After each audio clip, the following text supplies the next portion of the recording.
Hola, hola, buenas noches a todos. Buenas noches. ¿Qué tal? Buenas noches, profe.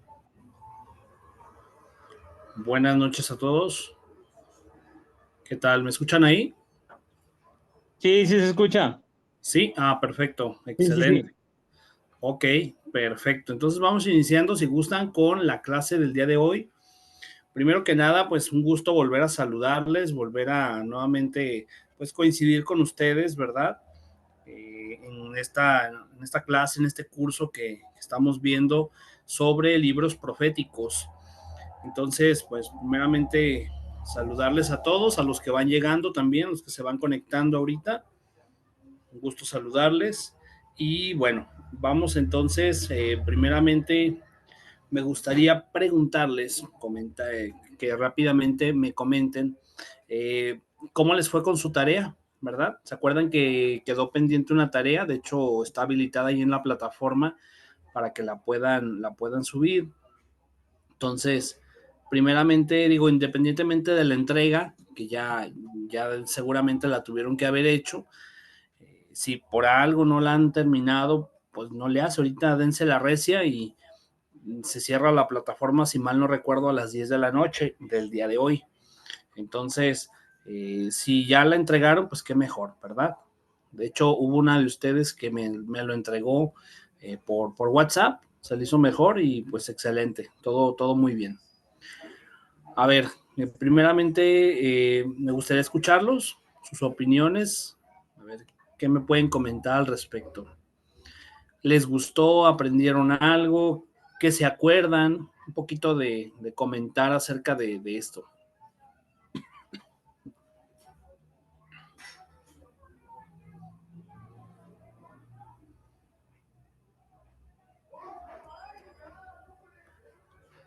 A ver, para los que se van conectando, van llegando, estoy haciendo la pregunta, ¿verdad? Primeramente va a ser abierta pues a todos, ya después si no, pues a dedazo. ¿Cómo les fue en la tarea, con la tarea? ¿La pudieron hacer? ¿Qué les quedó? ¿De qué se acuerdan? ¿Qué aprendieron? Un poquito comentar acerca de la tarea. A ver, voy a preguntar entonces directamente. Vamos a ir iniciando por Mario Valdés. A ver, Mario, buenas noches. Puedes prender tu Sí, micrófono. profe. Sí, adelante. Apenas iba a decir yo, pero ya usted me señaló. No, pues estaba muy interesante, la verdad. Este, pues sí la hice y sí la envié. Eh, lo que puedo rescatar es que, digo, siempre va a ser difícil poder, eh, someter a escrutinio alguna opinión porque creo que, sobre todo en esta interpretación de la teología del Deutero Isaías, está densa.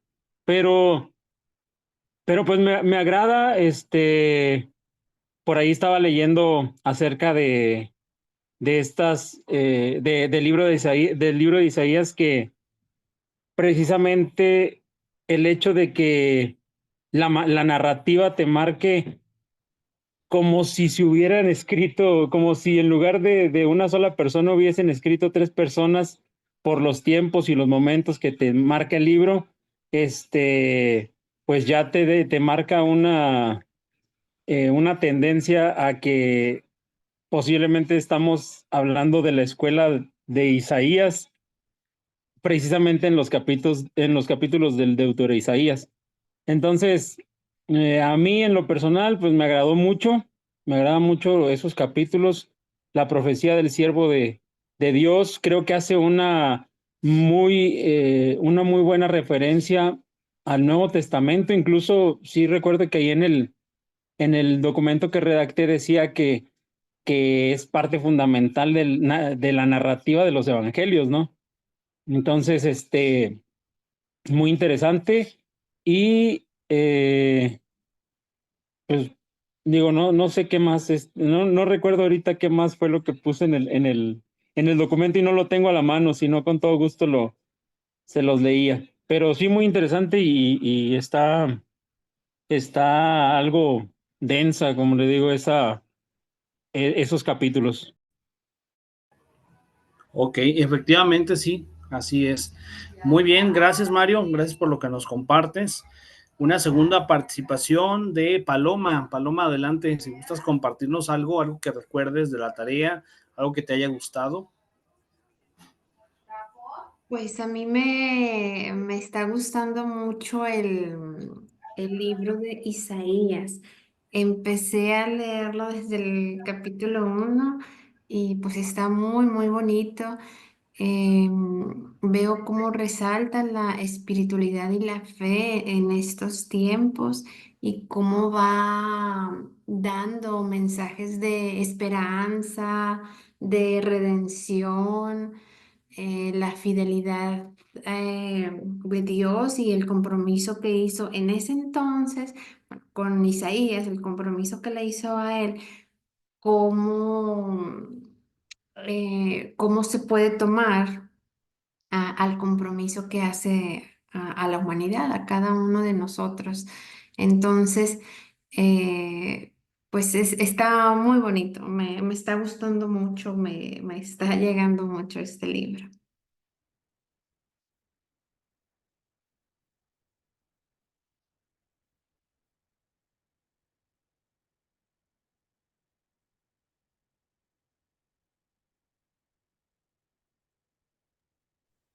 Me hace que al profe se fue, pero Mm, sí te escuché y estaba chido, ¿eh?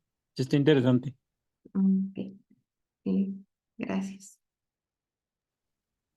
¿Alguien más que quiera participar? ¿Ariel o Rudy?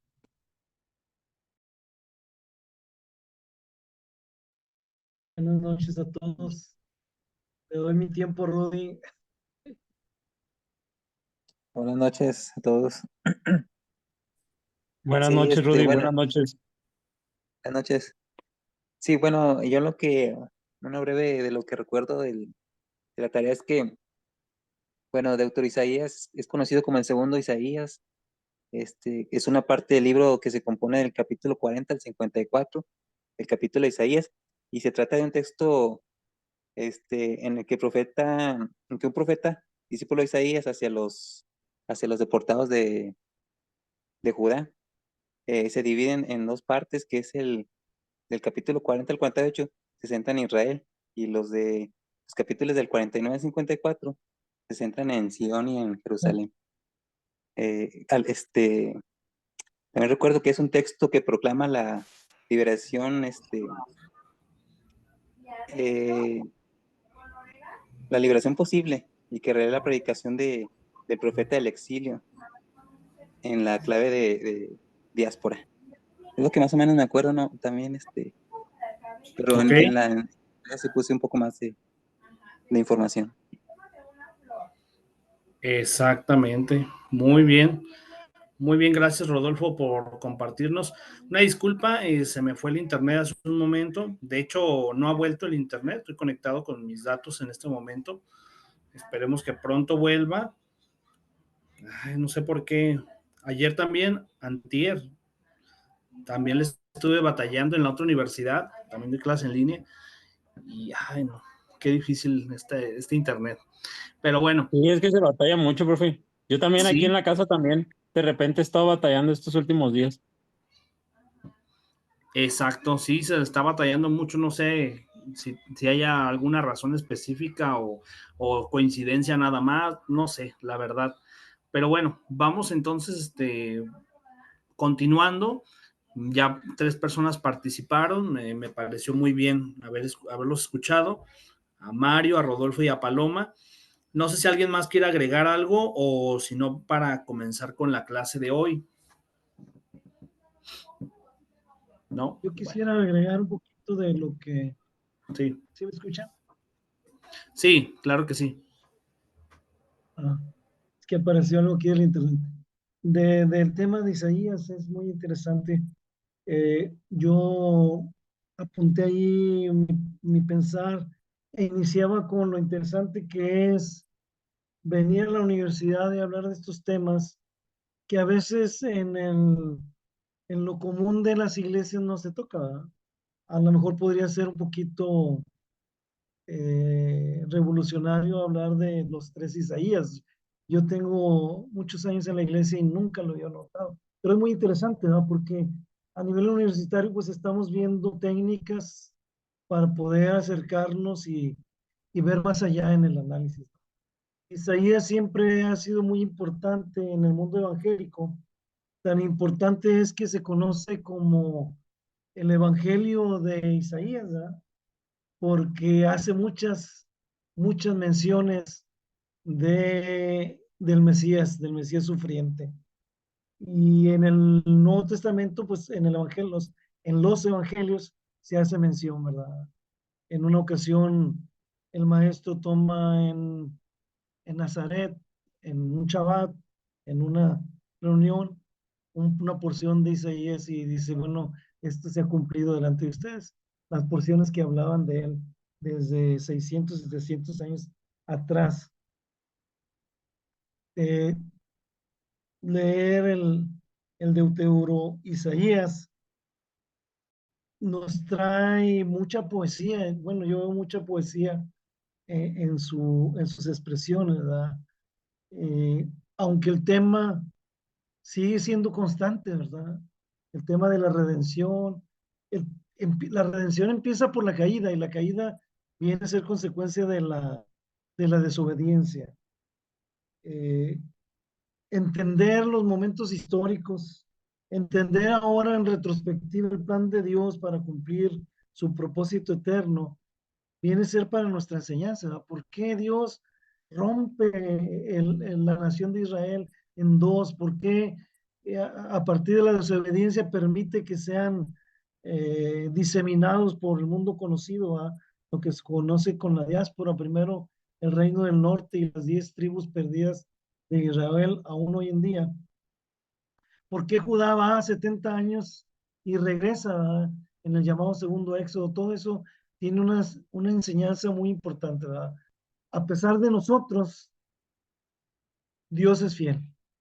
Podemos descansar en sus promesas. El apóstol Pablo en una de sus cartas dice que a los gentiles eh, hemos sido acercados a esas promesas, ¿verdad?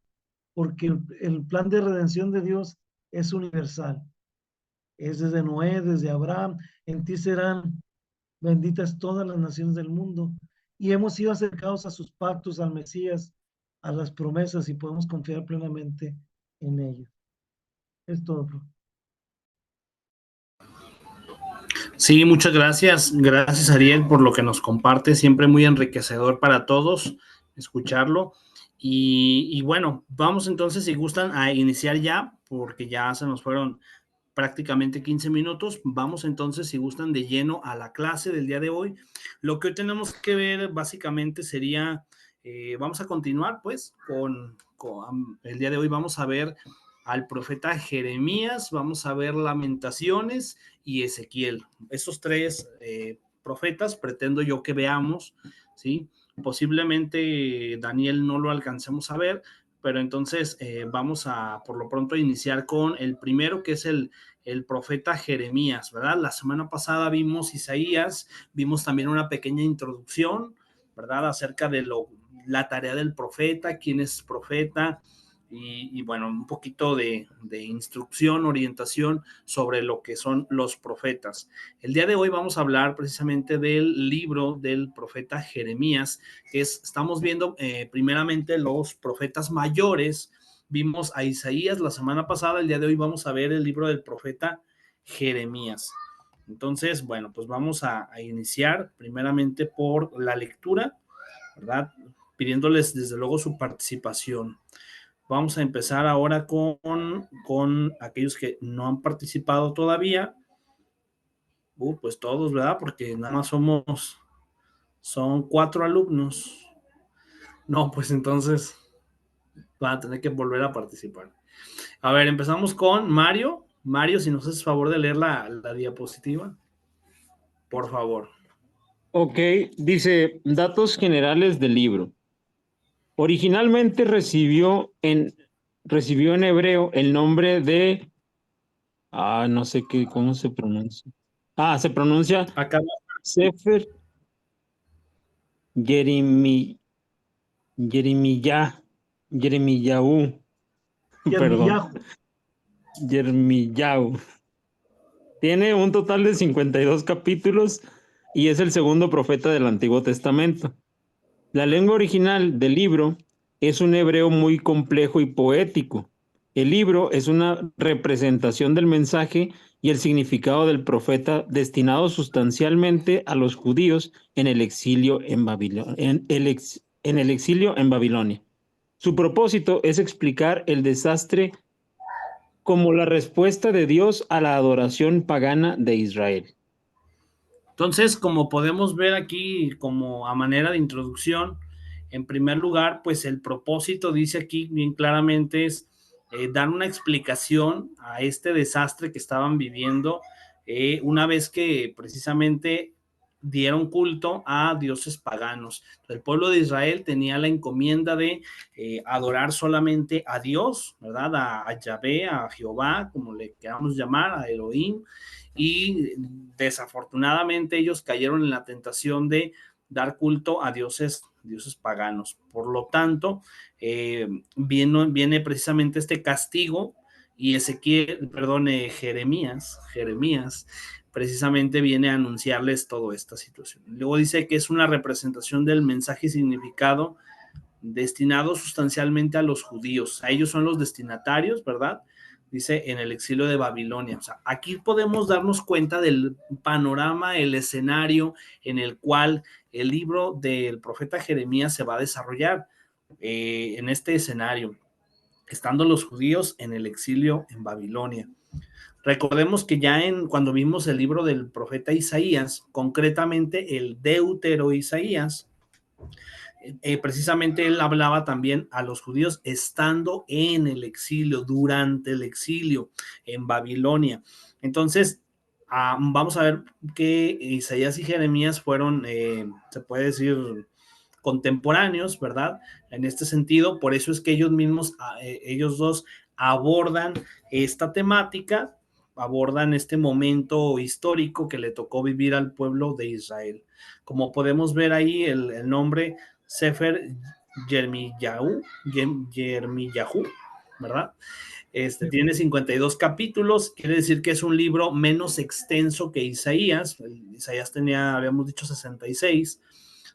Jeremías tiene solamente 52. Sin embargo, no por ello deja de ser un libro extenso. Sí, sí es un libro bastante lleno de capítulos, ¿verdad? Son 52 capítulos, muchos capítulos, mucha información, la que tendríamos que estar viendo, pero de manera muy general y a manera de introducción, podemos darnos una idea de lo que nos va a presentar este libro. Nos va a presentar precisamente una explicación, como dice aquí, sobre lo que le está pasando al pueblo judío. ¿Qué le está pasando? Es una forma de interpretar desde la teología bíblica lo que le está pasando al pueblo, porque si bien es cierto que históricamente podemos simplemente quedarnos en que pues fueron exiliados porque hubo un rey que los dominó y listo, ¿no? Podrías, pues esa es la lectura general, la lectura histórica, pero dando una interpretación teológica, el profeta Jeremías aborda este tema, como dice aquí, explicando que el desastre por el que están pasando es la respuesta de Dios a esa adoración que hicieron a dioses paganos. Entonces, es la interpretación, es el enfoque que se le va a dar en este sentido al libro, o es el enfoque que Jeremías le va a dar a esta situación por la que están pasando ellos. Eso para empezar. Como sabemos, al ser parte del Antiguo Testamento, pues originalmente fue escrita en hebreo, como dice aquí, un hebreo, por cierto, muy complejo y poético, ¿sí? No es un hebreo sencillo, fácil de ver, sino que, pues, vamos a ver, de hecho, ahorita más adelante, que no todo el contenido del profeta Jeremías es narrativo, está escrito en prosa, sino que hay una buena parte de contenido que está escrito de manera poética, es decir, se aborda este género literario poético. Por lo tanto, en tratar de entender al profeta, el libro del profeta Jeremías, va a ser un poco complicado, por eso dice aquí complejo, ¿verdad? Requiere pues de un estudio más preciso, con mayor atención, puesto que no nada más se emplea la narración y ya, sino que además vamos a encontrar pasajes poéticos, pasajes en prosa y ahorita vamos a ver más. Número 2, hablemos acerca de la fecha de datación y lugar de composición. A ver, en cuanto a estos datos, Paloma, ¿nos puedes hacer el favor de leer la diapositiva? Fecha de datación y lugar de composición. Fecha de datación. Se escribió durante el ministerio de Jeremías, que comenzó en el año 626 a.C. y continuó hasta después de la destrucción de Jerusalén, aproximadamente en el 586 a.C. Lugar de composición.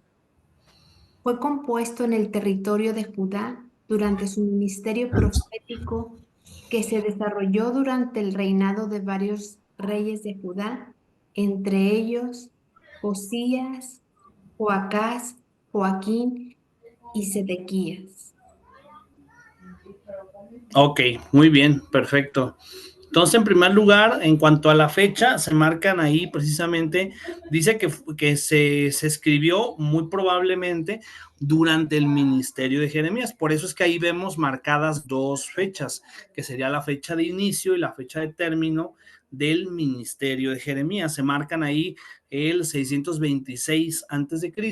y el 586, donde concluye.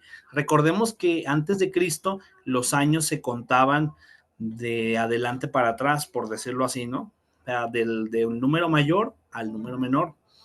Entonces, o al menos es actualmente como se hace, ¿no?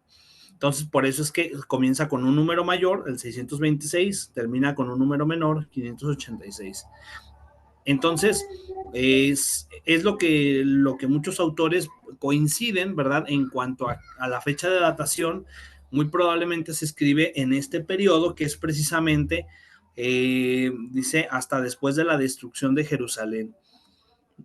Precisamente el libro del profeta Jeremías nos va a narrar, nos va a contar este gran acontecimiento por el que pasa el pueblo de Israel, en el cual precisamente fue destruido Jerusalén y ellos fueron exiliados. Entonces, recordemos que en este gran escenario es donde se va a desarrollar esta narración del profeta Jeremías. En cuanto al lugar de composición, dice ahí que fue compuesto en el territorio de Judá. Pues les puse aquí un mapa precisamente en la parte de abajo que nos marca el reino de Judá. Recordemos que históricamente el pueblo judío, vamos a llamarlo así, se dividió en dos partes, el reino del norte, el reino del sur, siendo el reino del norte Israel y el reino del sur Judá. Entonces, muy probablemente, dice aquí, fue compuesto en el territorio de Judá. Otra vez vuelve a remarcar, dice, durante el ministerio profético de Jeremías. Y precisamente nos marca aquí los reinados de esa época, que ya veíamos en la parte de arriba, entre el 626 y el 586 antes de Cristo. Precisamente estuvieron estos reyes que vemos aquí marcados: Josías, Joacás, Joaquín y Sedecías. En este periodo, precisamente en estos reinados, es cuando se escribe el libro del profeta Jeremías, con ocasión de la destrucción de Jerusalén, ¿verdad? Entonces, Jeremías escribe esto. De hecho, ahorita vamos a hablar un poquito más acerca del autor, pero por lo pronto quedémonos con esta cuestión. Es escrito precisamente en Judá, y entre el 626 y el 586 antes de Cristo. Ahora, si revisamos, por ejemplo, la línea genealógica, Voy a darle un poquito hacia atrás. Revisamos, si se fijan aquí, en la línea del tiempo que habíamos visto la clase pasada, no coincide, porque habíamos dicho en la diapositiva que estábamos viendo ahorita, 626 al 586. Si se fijan, aquí hay una variante, por decirlo así, y esto se debe precisamente a que, como les dije anteriormente, se trata de aproximaciones. Incluso si ustedes revisan diferentes fuentes, van a darse cuenta que hay muchas de las veces variantes en este sentido. Sin embargo, pues no varía demasiado, pues, por ejemplo, si en la diapositiva que estábamos viendo decía que en el 626 comienza, aquí dice 627, bueno, pues es un año de diferencia, ¿no? No es gran cosa. Y en cuanto al término, ahí sí varían 6 años, entonces, para que lo tengamos en cuenta, ¿sí? Dependiendo de los autores, pues es la información que se da, pero más o menos en este aproximado, ¿verdad? Es donde se dan, o se escribe el libro del profeta Jeremías.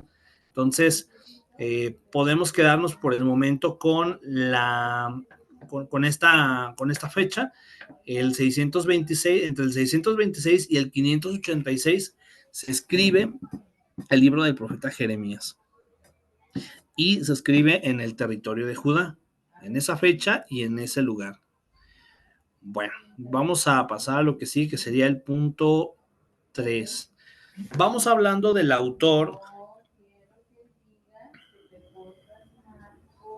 Bien, vamos a hablar del autor. Si bien es cierto que, a ver, dejen darle acceso a Dalia, que está aquí en sala de espera. Dalia Escalante, ahí está. Bueno, ahorita ya va a entrar. Miren, vamos a hablar un poco acerca del autor, porque ciertamente todos suponemos, ¿verdad? Así a primera vista, suponemos que el nombre que lleva el libro, pues es el autor, ¿verdad? Precisamente. Como aquí, por ejemplo, Jeremías, pues suponemos que el autor del libro de Jeremías es Jeremías, tal cual. Entonces, como vamos a darnos cuenta ahorita, la tradición tanto judía como cristiana en general, ellos le dan la autoría a Jeremías, precisamente. Así como cuando vimos el Pentateuco, que de acuerdo a la tradición judía y cristiana, se decía que todo el Pentateuco lo escribió Moisés, pero ya analizando a detalle, nos dimos cuenta que no pudo haber existido un solo escritor, un solo autor. Pues ahorita vamos a ver también algunos detalles acerca de esto. Entonces, le tocaría participar a Rodolfo. Rodolfo, ¿nos puede ayudar leyendo la diapositiva, por favor? Claro que sí, Lick. Autor del libro de Jeremías. De acuerdo al mismo texto, Jeremías 1:1, el profeta Jeremías sería el autor, pero se sabe que se valió del escriba Baruch. Se cree que solo los primeros 25 capítulos son oráculos auténticos de Jeremías, ya que el resto ha sido fuertemente editado y aumentado por los seguidores, incluyendo quizás al compañero del profeta, el escriba Baruch, y las generaciones posteriores de deuteronomistas. Ahí está. Entonces, por un lado, de manera muy general, se dice, se cree, se sabe que Jeremías fue el autor, ¿verdad? Y ahí tenemos dos razones por las cuales se cree, o sea, no nomás es que la tradición se lo dio por que se le ocurrió ya, no, hay dos razones concretas para esto, ¿verdad? Como lo vemos ahí. Una de ellas es precisamente, no, más bien aquí me estaba confundiendo con Lamentaciones, más bien la razón que se le da para ello es Jeremías 1:1, no sé si tengan sus Biblias ahí a la mano, sería lo ideal, ¿verdad? Si revisamos Jeremías 1:1, a ver, tú mismo, Rodolfo, si nos pudieras dar lectura a Jeremías 1:1.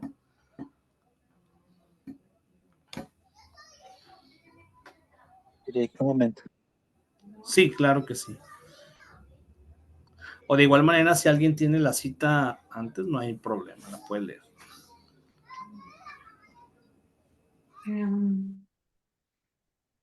Jeremías capítulo 1, versículo 1. Uh-huh. Estas son las palabras de Jeremías, hijo de Hilcías, de una familia de sacerdotes que vivían en Ananot, en la tierra de Benjamín. Ok, gracias. Entonces ahí claramente dice que estas son las palabras de Jeremías, ¿verdad? Por eso es que a él se le da la autoría del libro. Ahora, aquí hay que hacer una distinción, una aclaración, ¿verdad? Una cosa es el autor y otra cosa es el escriba, ¿sí? El autor, que muchas de las veces puede coincidir con el escriba, pero no es lo mismo necesariamente. El autor es, vamos a decirlo así, la persona que va dando las ideas, por decirlo así. No quisiera decir un dictado, ¿verdad? Quizá no es la expresión más adecuada, pero sí por lo menos es la persona en la que se inspiraron para el mensaje, es decir, la persona que hablaba, que daba el mensaje, que decía, que contaba, narraba, no sé cómo llamarlo, y otra cosa es el escriba. En el caso del libro del profeta Jeremías, en este caso, al parecer esta distinción se da porque muy probablemente Jeremías es el autor, pero no fue directamente quien lo escribió, sino que se valió del escriba Baruch, ¿verdad? Entonces, de acuerdo a los estudios, se cree que Baruch fue el escriba. Entonces, por eso puse ahí la imagen de Jeremías y Baruch, ¿verdad? Ahora bien, esa es una de las razones que se tienen precisamente para afirmar que él es el autor, Jeremías, porque aquí el mismo Jeremías 1:1 nos lo está diciendo, en el mismo libro aparece, dice, estas son las palabras de Jeremías, hijo de Hilcías, de los sacerdotes que estuvieron en Anatot, en tierra de Benjamín. Entonces, debido a eso, se piensa que él es el autor. Pero como sabemos de antemano, no es raro ver en manuscritos antiguos esta costumbre de atribuirle la autoría a un personaje irrelevante, importante, para que fuera un texto reconocido, distinguido, aunque no necesariamente el autor que está escrito ahí, el nombre fuera realmente el autor. Entonces, por un lado, se le da la autoría a Jeremías por esta razón. Pero por otro lado, aquí es donde entra el pero, por eso puse ahí la palabra pero en medio. ¿Cuáles son los peros que se le ponen a la autoría de Jeremías? Bueno, en primer lugar, dice que se sabe que se valió del escriba Baruch. O sea, muy probablemente, como vemos en letras rojas, dice fue aumentado, editado y aumentado, dice abajo entre paréntesis, incluyendo quizás al compañero del profeta, el escriba Baruch. O sea, muy probablemente Baruch sí fue el escriba, pero además él le agregó un poco más, ¿verdad? Ahora bien, el hecho de que le haya agregado, vuelvo a decirlo como lo dije alguna vez en Deuteronomio, cuando vimos Génesis, el hecho de que haya estas modificaciones no le quita en nada la inspiración divina a la palabra de Dios.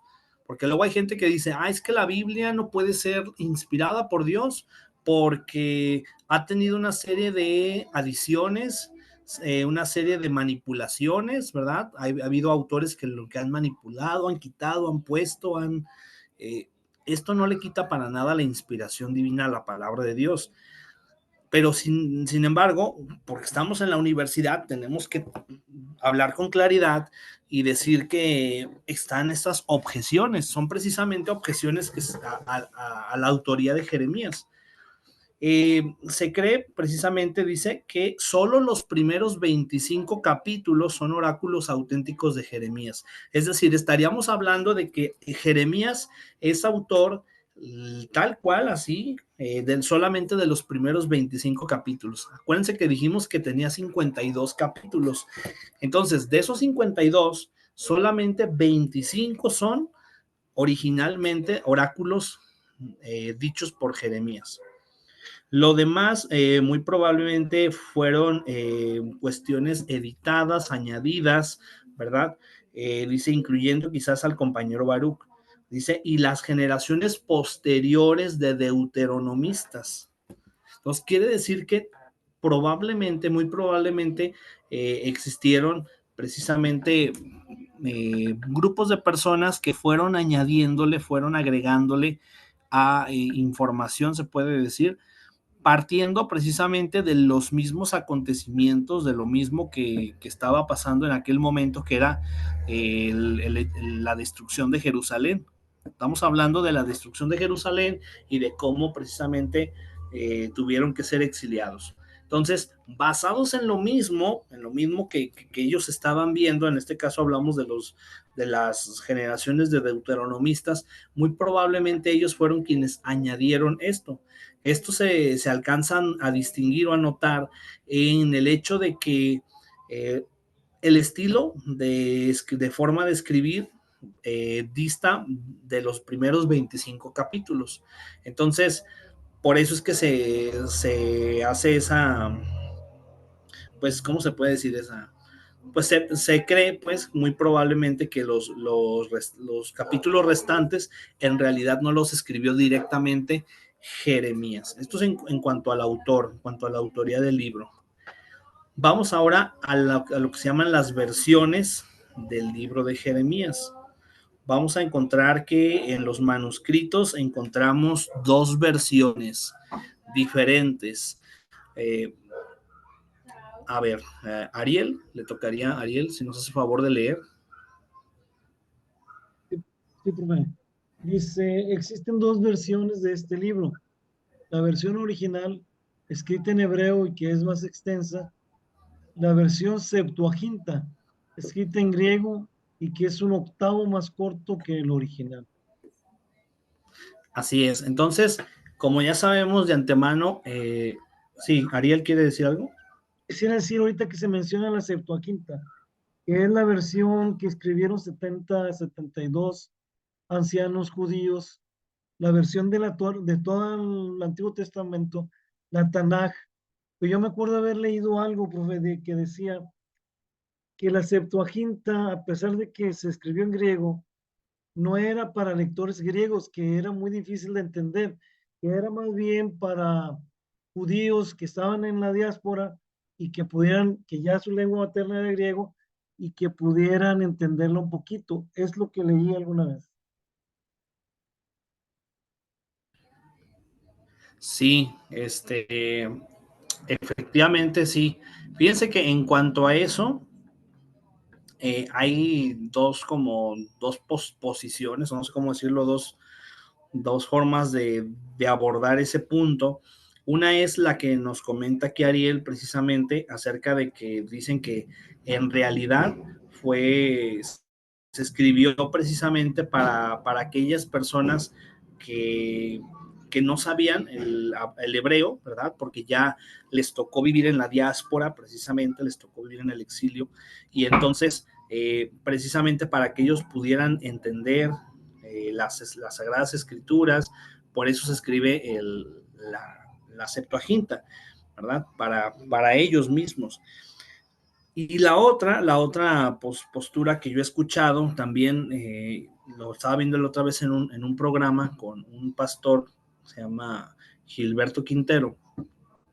Él comentaba en un estudio que estaba haciendo que en realidad no, que en realidad fue no me acuerdo ahorita cómo se llamaba el rey, la persona que estaba Ptolomeo. ahí, ¿cómo? Rey Ptolomeo, ¿no? Ptolomeo Filadelfo, ¿no? Creo que sí. Creo que sí. Ptolomeo Filadelfo, me parece que sí. Y precisamente él, según lo que comentaba ahí el pastor Quintero, precisamente decía que en realidad, como los griegos tenían en ese momento el dominio de todo, entonces Ptolomeo Filadelfo dijo, a ver, ¿y qué tienen escrito ahí? Me interesa saberlo para tenerlo en la biblioteca de Alejandría, precisamente.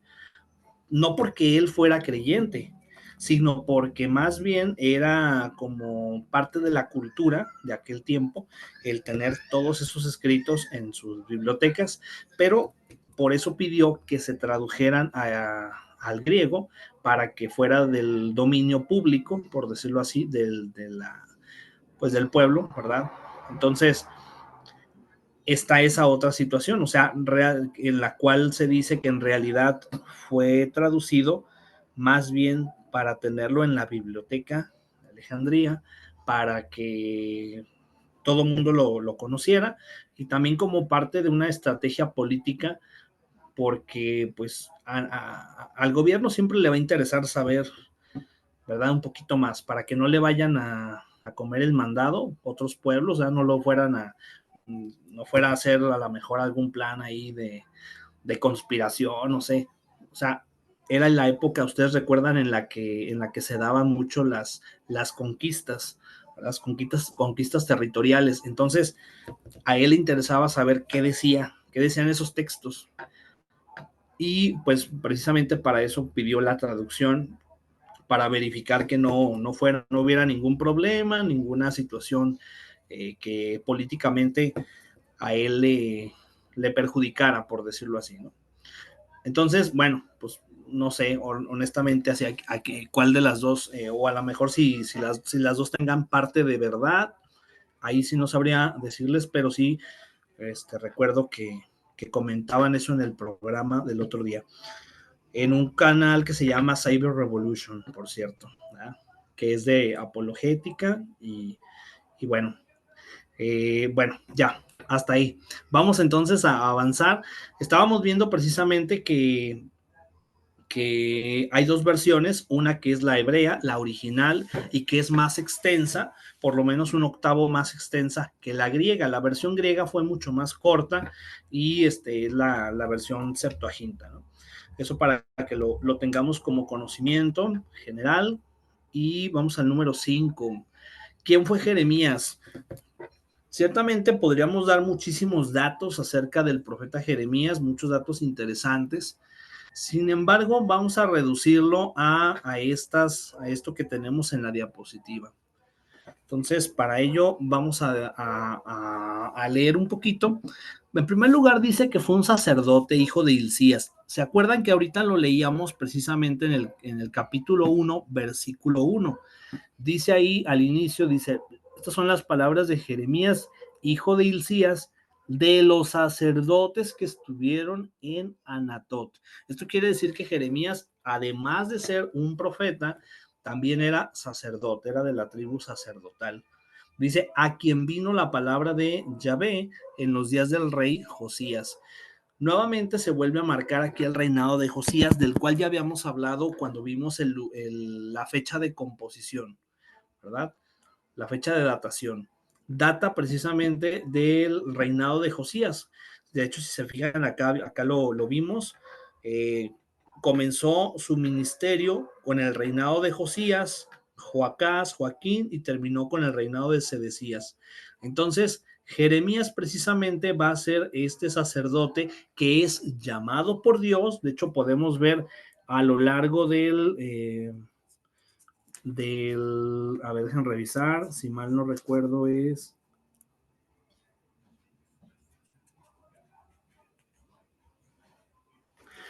el capítulo 1 precisamente podemos ver ahí la vocación, el llamado de Jeremías, donde él le hace referencia de la misión que le va a encomendar.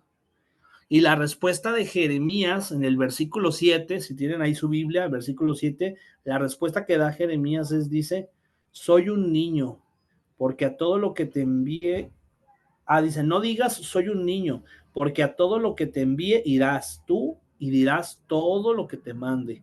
No temas delante de ellos, porque contigo estoy para librarte, dice Jehová. Entonces, en un primer momento, Jeremías, en el momento de su llamado, él se siente, pues, digamos, que no va a poder con la encomienda que le da, en este caso, Jehová, ¿verdad?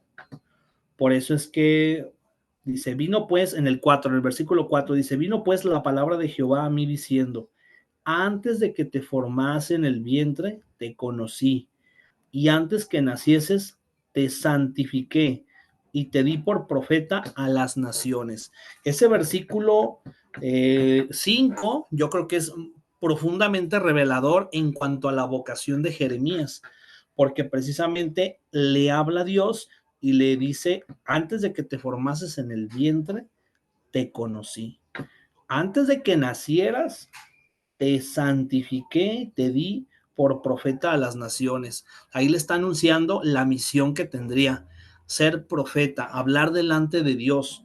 De ahí que entonces es fundamental, es básico precisamente el hecho de que reconozcamos la misión de Jeremías, y en ese sentido Jeremías es un profeta de Dios realmente, porque no es uno de los profetas que se autonombraban, sino que recibe un llamado por parte de Dios para esta misión, y es una encomienda muy especial.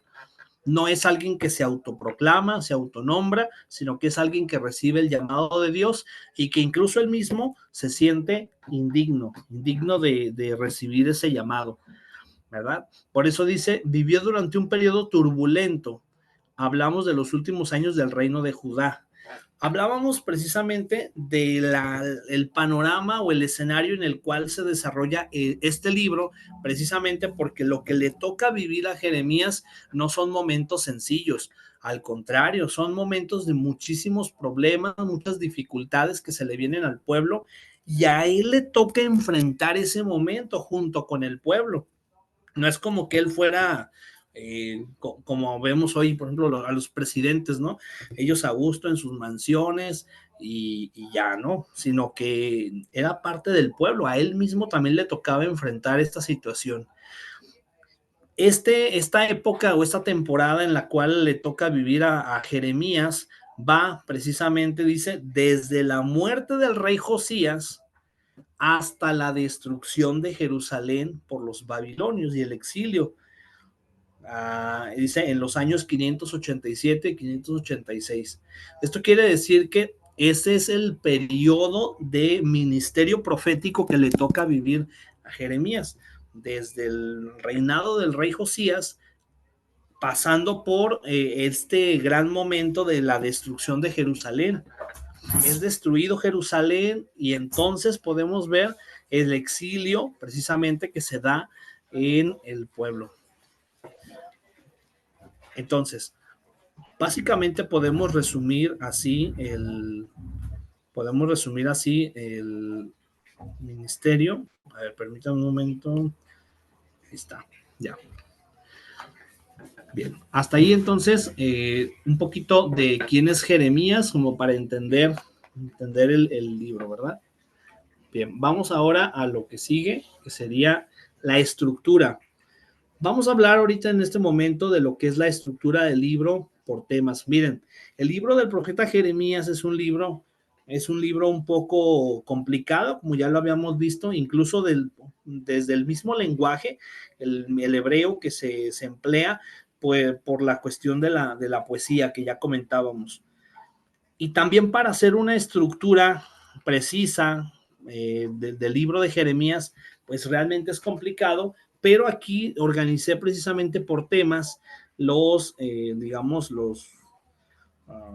como una pequeña estructura, ¿no? De cómo está conformado en general el libro de Jeremías. A ver, voy a pedirle entonces ahora su participación a quien sigue, que sería Dalia Escalante. Dalia, ¿nos puede hacer favor de leer brevemente ahí la diapositiva?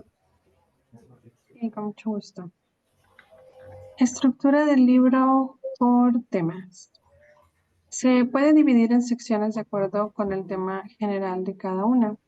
Los primeros 25 capítulos se centran en profecías contra Jerusalén y Judá. Los capítulos 30 a 33 tratan sobre la promesa de Dios de la restauración. Los capítulos 26 a 45 cuentan la vida y personalidad de Jeremías. Los capítulos 34 a 45 se centran en la interacción con Sedequías y la caída de Jerusalén. Los capítulos 46 a 51 tratan sobre el castigo divino de las naciones que rodean a Israel. El capítulo 52 es un apéndice que relata nuevamente Segunda de Reyes 24:18 al 25:30. Un tema que prevalece en el libro de Jeremías es que Jehová restaurará, juntará y fortalecerá a su pueblo. Así es, exactamente. Es decir, ante este momento tan difícil por el que pasaba precisamente el pueblo, podemos decir que, a ver, le regreso un poquito. Podemos darnos cuenta que al profeta Jeremías, si bien es cierto que le toca, vamos a decirlo así, le toca dar esperanza al pueblo, ¿sí? Porque lo que estaba pasando no era tan sencillo. Sin embargo, él también les anuncia la restauración en su momento. Entonces, tenemos aquí los temas principales. Primeramente, profecías contra Jerusalén y Judá. La primero van digamos, la acusación, ¿no? Contra ellos. Pero después vemos a partir del capítulo 30 que viene la promesa de Dios de restauración, es decir, viene la contraparte, la parte buena, la parte que a todos nos gusta escuchar, que Dios nos va a restaurar, que Dios nos va nuevamente a colocar donde estábamos, ¿verdad? O incluso en un lugar mejor. Entonces, en primer lugar, vienen las profecías en contra de Jerusalén y Judá, después las promesas de la restauración. Luego después viene lo que dice, cuentan la vida y personalidad de Jeremías. Es curioso ver cómo en medio de esta narrativa que se presenta, se da un espacio, ¿verdad? Ahí vemos un espacio de 9 capítulos para hablar de Jeremías, ¿verdad? Un poquito más de quién es, de un poquito también incluso de la frustración que él mismo expresa, que siente por lo que está pasando, porque pues para nadie fue sencillo, ni mucho menos para él, el tener que enfrentar esta situación y comunicarla al pueblo. Desde luego que la gente no recibía de la mejor manera las palabras de Jeremías. En su momento, pues como siempre, hubo un poco ¿cómo se llama eso? De cuando no te dejas, como no quieres, un poco como de estira y afloja, por decirlo así. Entonces, pues bueno, se da esta Resistencia. situación. Resistencia, sí, exactamente. Una resistencia por parte del pueblo a entender la palabra de Dios, porque si bien es cierto que Jeremías es quien les habla, él les dice, hablo en el nombre de Dios. Y entonces el pueblo muestra una cierta resistencia a esta situación. Luego vemos después, pasando el capítulo del 34 al 45, dice que se centra en la interacción con Sedecías y la caída de Jerusalén, ¿verdad? Decíamos hace un momento que es la parte culmen, ¿verdad? Luego viene el castigo divino a las naciones que rodean a Israel. Primero viene la caída de Jerusalén, luego el castigo a las naciones y finalmente un apéndice. Curiosamente, este apéndice, como escuchamos hace un momento, dice, se relata también en Segunda de Reyes. Segunda de Reyes 24, del 18 al 25, más bien del capítulo 24, versículo 18, al capítulo 25, versículo 30. No es raro encontrar en la Biblia, como lo hemos visto en otras ocasiones, textos paralelos, textos que se repiten, ¿verdad? En otros libros, como en este caso, lo que aparece en Jeremías, en el capítulo 52, se vuelve a repetir en Segunda de Reyes. Entonces, aquí tenemos un ejemplo claro de textos paralelos. Y finalmente, pues se habla del tema de la restauración, que es un tema recurrente en la predicación del profeta Jeremías. Él es quien vino, por decirlo así, a acompañar, a dar un poco de tranquilidad al pueblo que estaba enfrentando momentos difíciles, momentos muy duros, en los cuales vieron la caída de Jerusalén. Imagínense lo que representó en este caso para el pueblo ver semejante cosa. Y todo precisamente, como decíamos en la introducción, todo por haber precisamente adorado dioses paganos, todo por haberse inclinado a el culto de dioses paganos.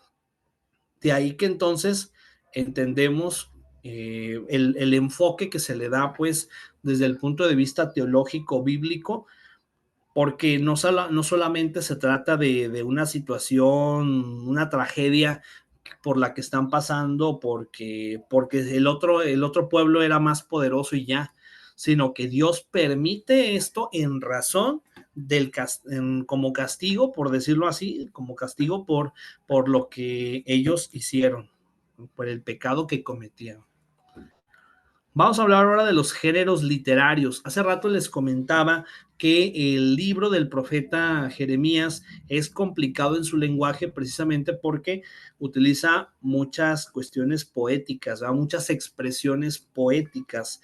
Y entonces podemos ver aquí en general en los 3 recuadros que tenemos en pantalla los 3 géneros que encontramos en el profeta Jeremías.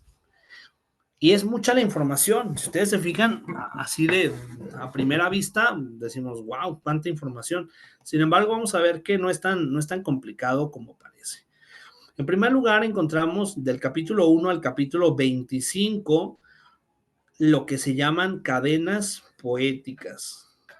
Entonces le toca participar a Mario Valdés. A ver, Mario, si nos haces favor de leer el recuadro verde. Ahorita primero el recuadro verde. Ok, dice, cadenas poéticas. Se encuentran en gran medida en los capítulos 1 al 25 y consta de oráculos en el que el profeta habla como mensajero de Dios. Estos pasajes que tratan de la infidelidad de Israel a Dios, el llamado al arrepentimiento y los ataques contra el sistema religioso y político, son en su mayoría sin fecha y no tienen ningún contexto claro, pues es ampliamente aceptado que representan las enseñanzas de Jeremías y que son la etapa más temprana del libro. Junto con ellos y también probablemente un reflejo del auténtico Jeremías. Son pasajes más poéticos de carácter más personal que han sido denominados confesiones de Jeremías o diario espiritual. En estos poemas, el poeta sufre por el aparente fracaso de su misión. Es consumido por la amargura a los que se le oponen o lo ignoran.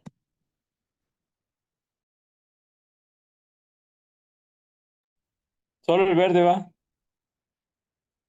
¿O le sigo?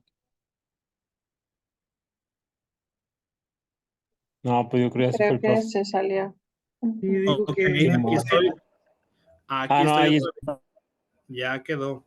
Perfecto. No acabamos de leer, ¿verdad? Todavía, ¿o sí? el verde, sí. sí El acabé, verde pero sí. si gusta lo doy de nuevo. No es necesario. Al contrario, le agradezco mucho su participación. Y bien, aquí podemos distinguir en esta primera parte, de los primeros 25 capítulos, encontramos, como podemos ver, dice aquí oráculos, ahí en color blanco, la letra blanca, si quieren pueden darle una leída, dice oráculos que tratan de la infidelidad de Israel a Dios, el llamado al arrepentimiento y los ataques contra el sistema religioso y político. O sea, básicamente es la primera parte que habíamos visto acá atrás, se fijan, volviendo a la estructura, lo que se llaman profecías contra Jerusalén y Judá. Esas profecías contra Jerusalén y Judá las encontramos precisamente en estos primeros 25 capítulos. Aquí es donde encontramos esos oráculos en forma de poesía que tratan, dice, sobre la infidelidad de Israel a Dios. Es como por decirlo así, el reclamo que Dios les hace al pueblo por su infidelidad, pero es un reclamo en forma poética, ¿verdad?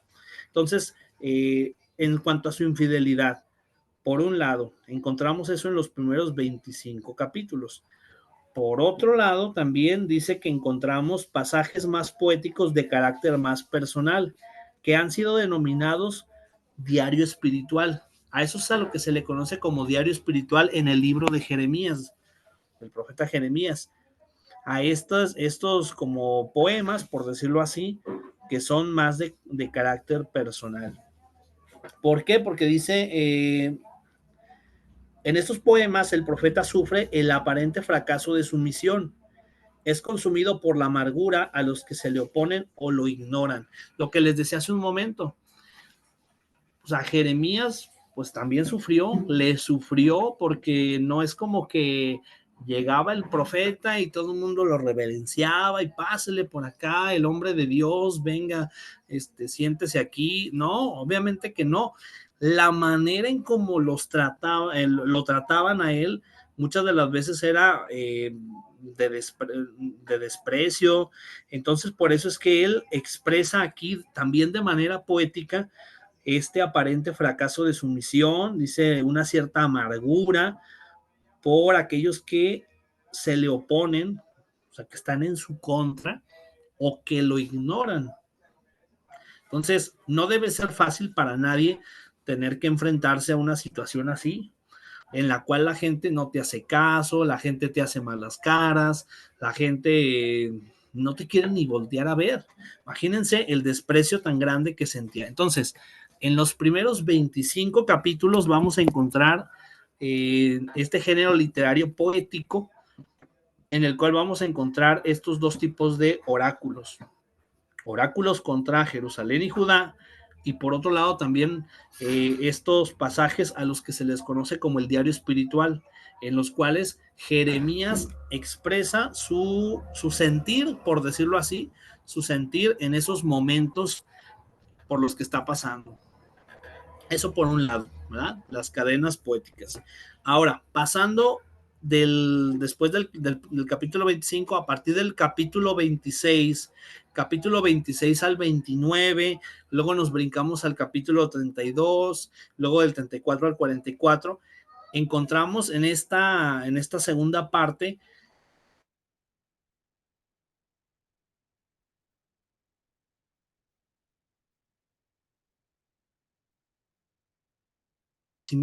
que condujeron al sitio y la caída de Jerusalén ante los babilonios.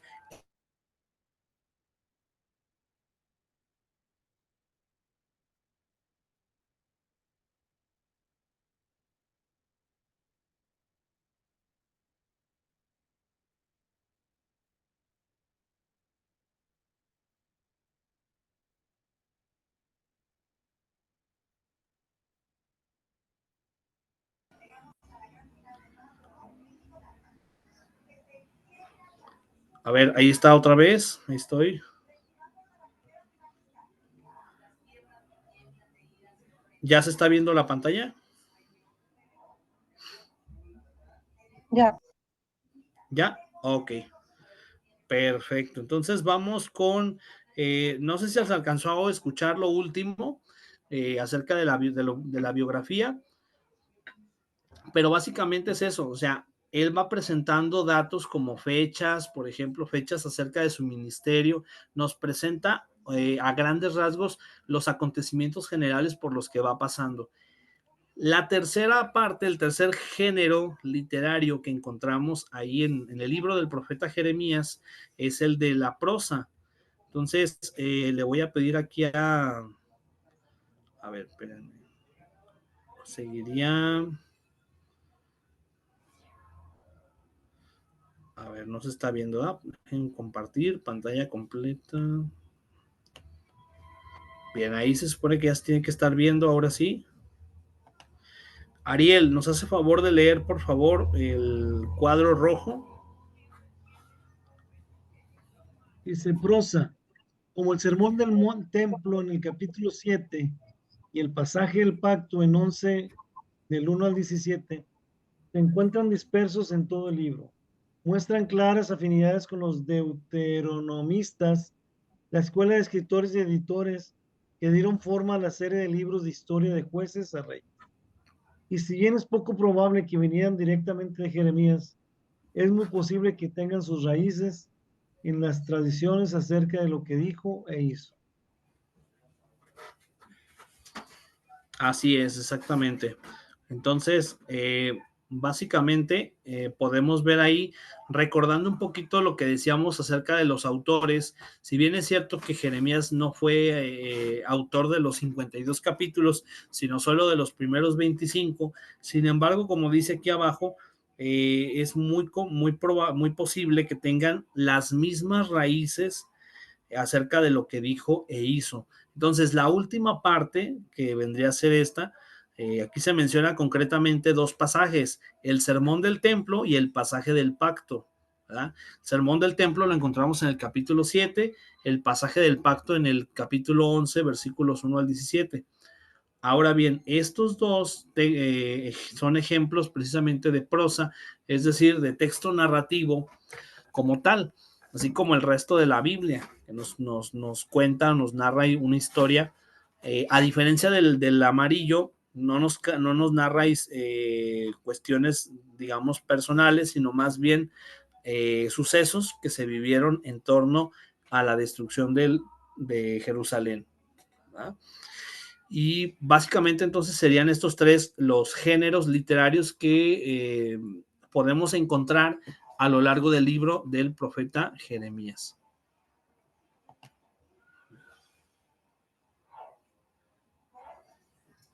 Bien, vamos entonces a avanzar en la siguiente diapositiva. Vamos a hablar ahora de Lamentaciones. Si bien es cierto que a lo mejor algunos de ustedes se quedaron con ganas de oír más acerca de Jeremías, porque desde luego que hay mucha más información, pero por lo pronto vamos por cuestión de tiempo, miren, ya son las 9:08, entonces nos llevó prácticamente una hora hablar de Jeremías, porque empezamos a las 8:15, ¿eh? Entonces ya son 9:09, casi una hora para hablar de Jeremías. Y eso que no abordamos así a profundidad todos los detalles, pero bueno. Vamos a pasar ahora a ver Lamentaciones. Lamentaciones le corresponde leer a Rodolfo. A ver, Rodolfo, si nos hace favor de leer la siguiente diapositiva de datos generales. Datos generales del libro. Recibe originalmente nombre bueno, se pronuncia Elka. Eika. Más tarde la literatura rabínica la llamó Kinos, que en los 70 tradujeron como truenos, y la Vulgata por lamentaciones. Tiene un total de 5 capítulos, cada uno con una lamentación específica. La lengua en la que se escribió es el hebreo bíblico. Está ubicado en las Biblias evangélicas entre Jeremías y Ezequiel. Los textos se refieren al arrepentimiento por la desobediencia que causaron la catástrofe bélica, junto con el duelo de la ciudad y sus habitantes. Por ello, los judíos la recitan en el gran ayuno que se conmemora la destrucción del primer templo de Jerusalén a manos de los babilonios. Ok. A ver, entonces, hay muchos datos aquí que son interesantes de conocer, de tratar. En primer lugar, la evolución del nombre del libro, así tal cual. Si se fijan, aquí les puse varios nombres y la manera en cómo fue evolucionando hasta llegar a nosotros como traducción de la Vulgata latina, que fue una traducción, ustedes saben.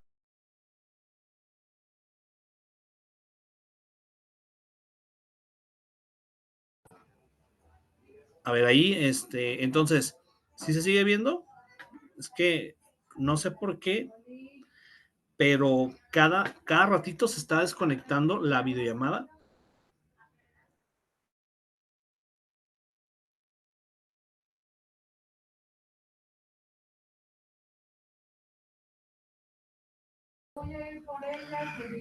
Ahí ya se está viendo la pantalla.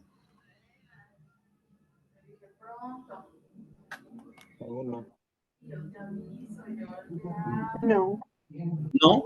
Ah, ok. No, todavía no se ve. Ah, qué caray. A ver, dejen entonces, dice detener compartición, no sé por qué no se ve. A ver, va de nuevo. Va.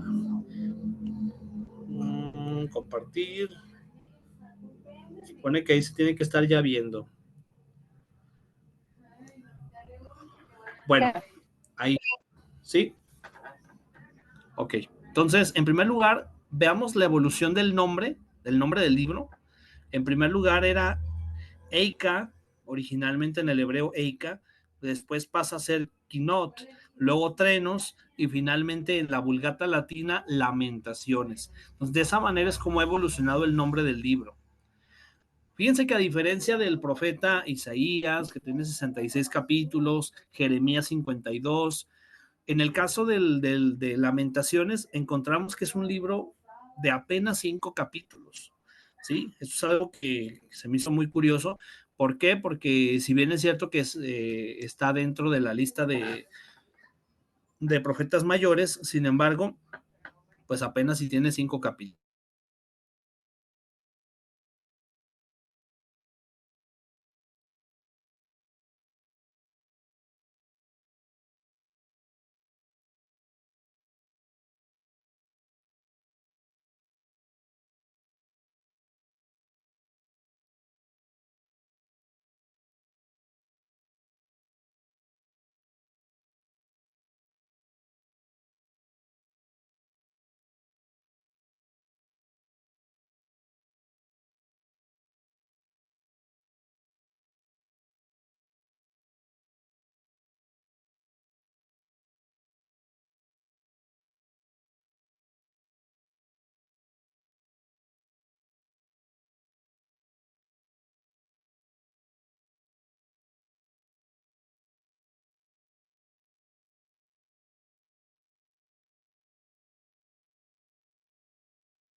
¿Qué nos oye, profe?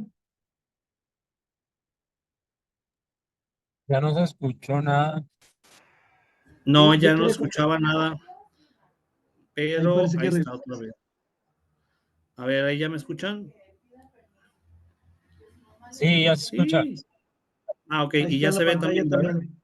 Sí. Es que el internet está falle y falle. No sé por qué. Voy a hablar con esos del internet. Ya me va a salir más cara la recarga, oigan. No, es que es increíble que esté fallando tanto. Siempre que esta Ahí- semana, las 3 veces que he dado clase, las 3 me ha fallado. Lunes, miércoles y ahora jueves.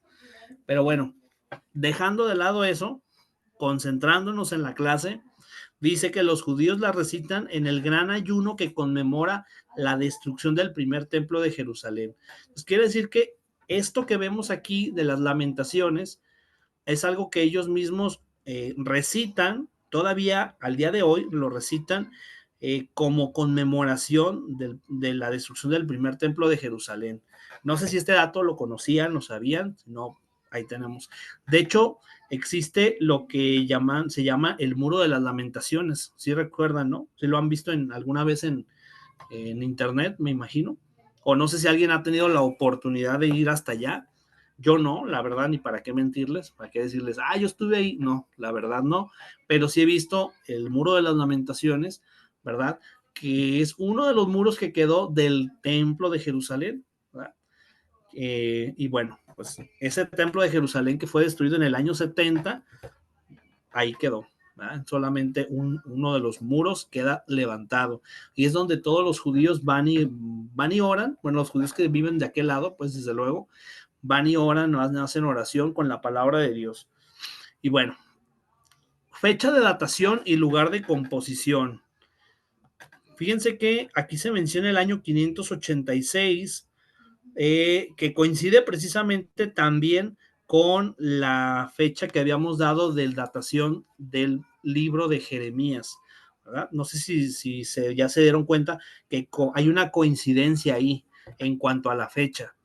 A ver, entonces le toca participar a Dalia. Dalia Escalante, ¿ya participó o no? No, ¿verdad? A ver, Dalia, adelante, por Sí, favor. sí, ya leí, pero puedo volver a Ya leer. leyó. Fecha de Ok. composición. Ajá. Fecha de composición se escribió alrededor del año 586 a.C., poco después de la caída de Jerusalén. Lugar de composición. Las teorías actuales sostienen que las lamentaciones se escribieron en Jerusalén luego de la catástrofe del 587 a.C. Entonces ahí nos tiene que quedar bien claro que el año 587 como año de la destrucción de Jerusalén, ¿verdad?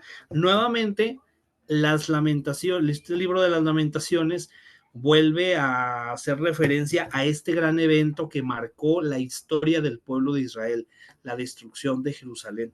Y entonces, precisamente por eso la fecha coincide con el libro de Jeremías, que habíamos dicho que precisamente concluía con el 586, ¿verdad? Habíamos dicho que comenzaba con el 600, ¿qué? 600, acá déjenle doy vuelta. Aquí está. 626 comienza el ministerio de Jeremías y concluye en el 586.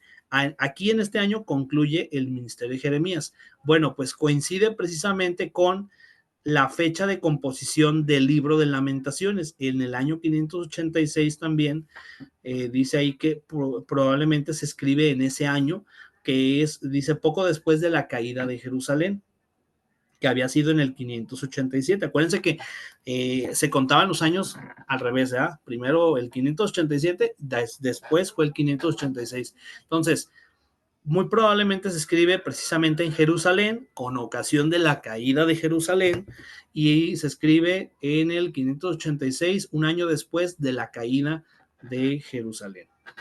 Luego, en cuanto al autor, nuevamente nos preguntamos quién es el autor de las Lamentaciones.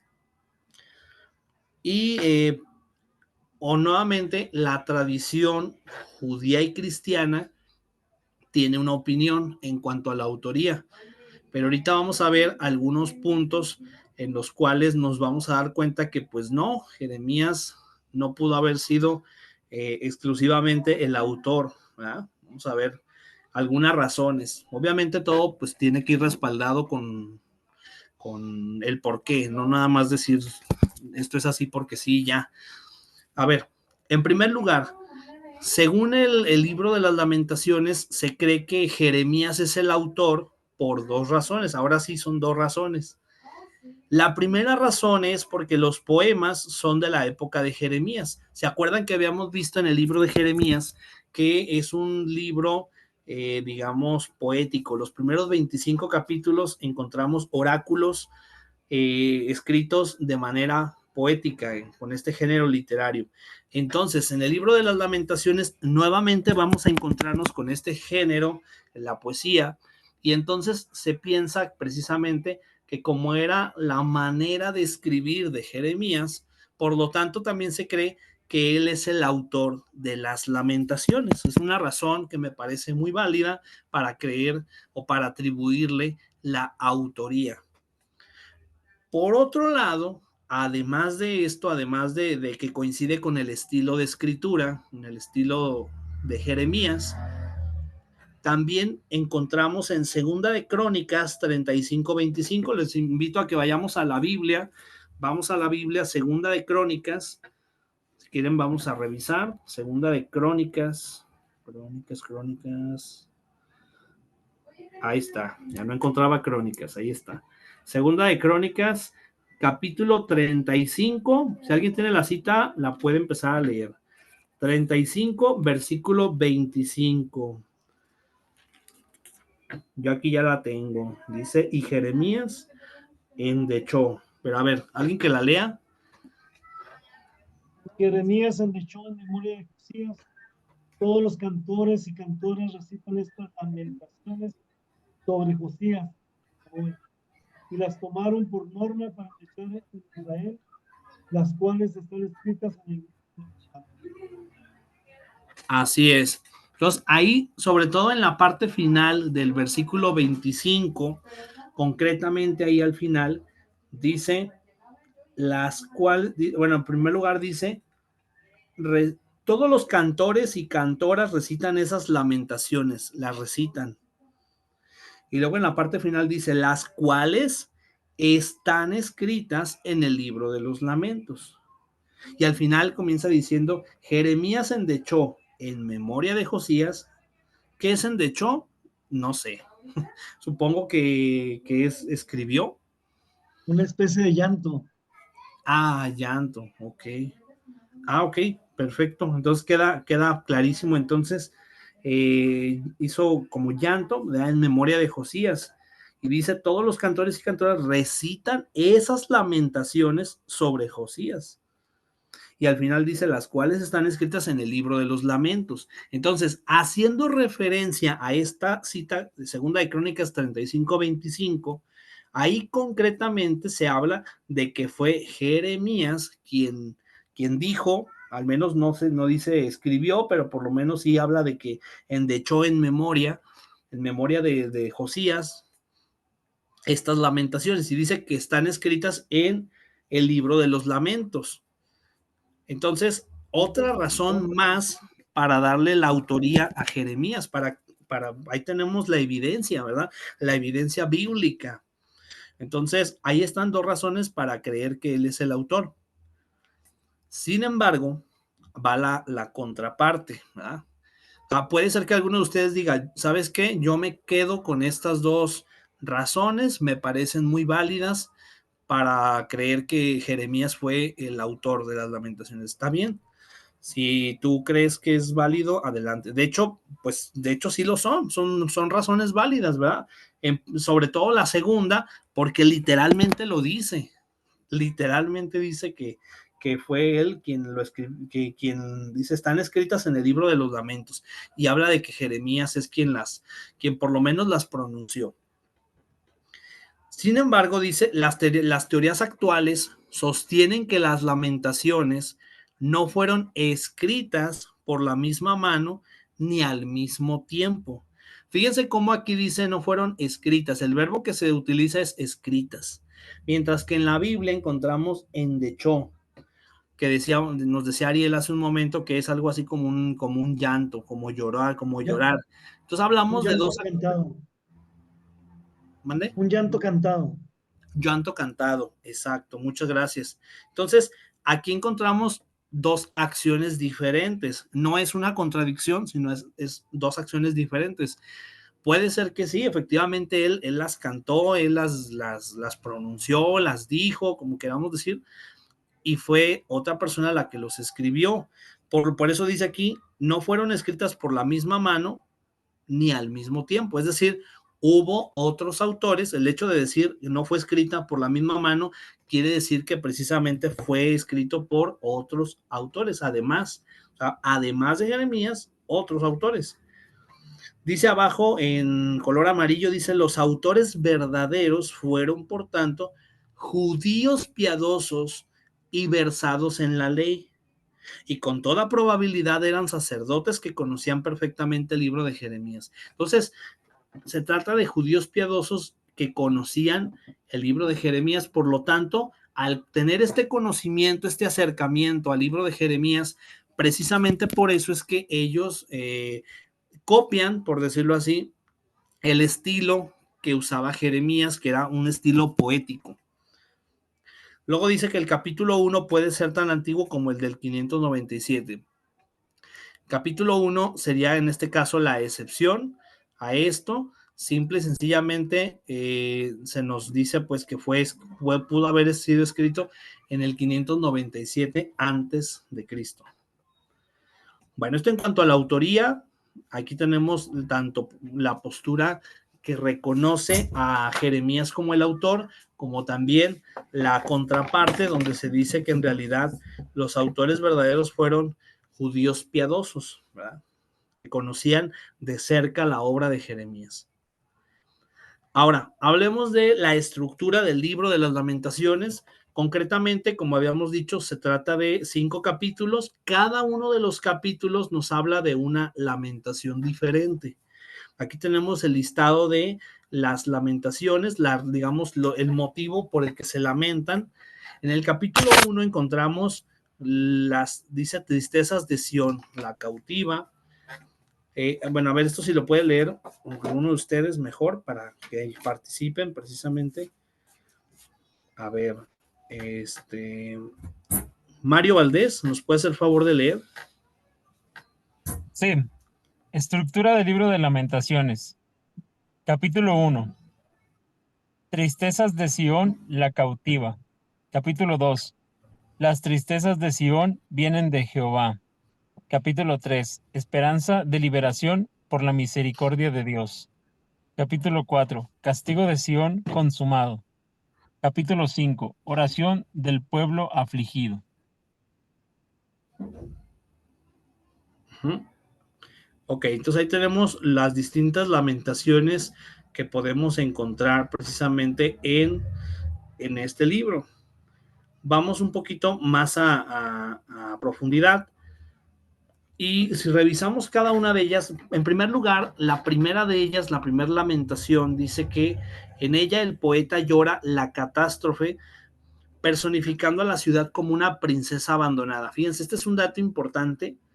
De alguna manera personifica, recordemos que se está usando el lenguaje figurado, porque se está usando la poesía. Entonces, se está refiriendo a la ciudad, dice, pero como una princesa abandonada. Es de esta princesa de la que se habla es de la ciudad. Dice, y castigada a causa de muchas transgresiones en forma de alegoría. La alegoría es precisamente el uso del lenguaje figurado que se utiliza, en el cual no directamente se menciona a la ciudad, sino que más bien se habla de ella como de una princesa abandonada y castigada. Entonces, esta princesa a la que se refiere es la ciudad, ¿verdad? Dice, llora la catástrofe que está habiendo en la ciudad. Esa es la primera lamentación. Se lamenta por esta catástrofe que hay. En la segunda lamentación encontramos precisamente dice con duelo del castigo tan severo que Yahvé envía a los judíos, el hambre y sus consecuencias, los niños desfallecen, los cadáveres inundan las calles, exigen a la ciudad que hagan penitencia. Pues vemos una serie de situaciones, digamos, de castigos que el Señor envió en su momento, ¿verdad? Como los que acabo de mencionar: hambre, niños muertos, cadáveres en las calles, o sea, una serie de situaciones complicadas que ocurren, todo ello como castigo por parte de Dios pues, por haber desobedecido el mandato de Dios, por haber adorado dioses paganos. En la tercera lamentación, dice, se equipara su propio sufrimiento con el resto de la ciudad, anuncia la esperanza de Sión y anhela para sí la misericordia divina. Entonces viene ahora sí la contraparte, se anuncia la misericordia divina. En la cuarta lamentación dice, hay una nueva lamentación que deplora la gloria pasada del templo de Jerusalén, ahora destruido, y el abandono en que se encuentra la ciudad. Trae a la memoria la parábola de las vasijas de barro, obra de manos del alfarero. Aquí aparece precisamente esta alegoría que a veces solemos usar quienes servimos al Señor, que decimos somos vasijas de barro, ¿verdad? Y estamos en las manos del alfarero, como refiriéndonos a que Dios obre en nosotros, nos moldee de acuerdo a su voluntad. En la quinta lamentación dice que se habla de un fuerte grito que pide ayuda, una lamentación de todo el pueblo que implora a Yahvé, que se acuerde de su pueblo y lo ayude. Aquí la Vulgata Latina lo llama la oración del profeta Jeremías. Entonces, es ese grito de ayuda que clama precisamente y que implora a Dios que se acuerde del pueblo. Es decir, es el quinto clamor, la quinta lamentación en la cual se suplica, se habla, se implora a Dios para que venga con su auxilio divino. Y aquí tenemos entonces, de manera muy general, precisamente las 5 lamentaciones que encontramos en este libro. Y bueno, pues ahí está. Algunas curiosidades sobre el contenido de estas lamentaciones. Miren, no sé si ustedes saben, digo, a lo mejor muy probablemente no, pero ustedes saben que de las 22 letras que hay en el ¿cómo se dice? El alefato hebreo, sí, exactamente. Entonces dice aquí que las 4 primeras lamentaciones, las 4 primeras de las que vemos aquí, configuran cantos alfabéticos en los cuales cada verso comienza con una letra hebrea distinta. Fíjense, esta es una cuestión, como lo podemos ver en la imagen. Entonces, dice, cada verso, los versos son estos pequeños renglones. Cada renglón, por decirlo así, comienza con una letra hebrea distinta. Nosotros podríamos decir, pues es lógico, ¿no? Es lógico, porque hasta en nuestras Biblias, pues cada renglón comienza con una letra diferente. Sí, pero muchos se repite, y en este caso no.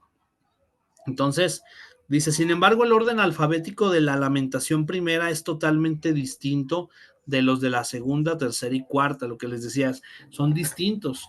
Entonces, es una cuestión que se alcanza a percibir así a simple vista cuando vemos el texto hebreo original. Luego dice, las 5 elegías son independientes unas de otras y presentan características distintas. Se les llama pues elegías a estas lamentaciones, ¿verdad?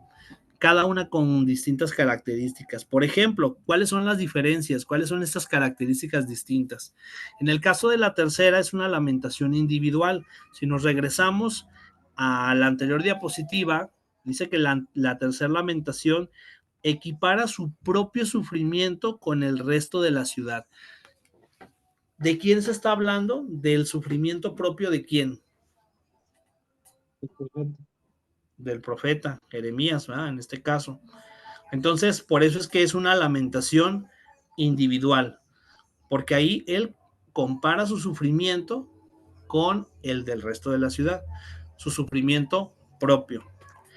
Luego, dice, la quinta es una colectiva, es decir, la quinta lamentación, que es la que veíamos hace un momento, la de la oración del profeta Jeremías, donde se implora ayuda. Esa es una lamentación más bien colectiva, donde todo el pueblo precisamente está, por decirlo así, está suplicando a Dios la ayuda divina.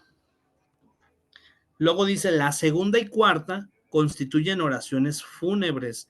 La segunda y cuarta, se fijan, la segunda lamentación, precisamente decíamos que se conduelen por el castigo al ver el hambre, niños fallecidos, cadáveres en las calles. En la cuarta lamentación vemos, por ejemplo, a Jerusalén destruido, el abandono de la ciudad. Entonces, por eso es que tanto la segunda como la cuarta son, como dice aquí, elegías fúnebres, son oraciones fúnebres, en las cuales precisamente se está uno condoliendo, precisamente el profeta se está condoliendo por todo lo que él está percibiendo a su alrededor, por lo que alcanza a ver en torno a él, por la situación por la que estaba pasando la ciudad. Y bueno, ahí está. Esas serían digamos, el punto 5 con el que concluimos el libro de las lamentaciones. Y de manera, otra vez, muy general, podemos darnos al menos una idea de qué trataba cada lamentación. Como podemos ver ahí, algunas lamentaciones que se conduelen precisamente como dice aquí, por el mal que estaba apremiando ahí en la ciudad. Otras tienen que ver con la súplica, la quinta, que es la de súplica, la de ayuda, la de oración del profeta Jeremías. Y bueno, pues ahí está. Básicamente ahí están las 5 lamentaciones. Vamos a pasar a ver ahora el profeta Ezequiel. Aquí tenemos el siguiente profeta, que sería Ezequiel. Bien, le voy a pedir a la siguiente persona que le toca participar, nos haga favor de leer, sería Paloma. Paloma, ¿nos puede hacer favor de leer?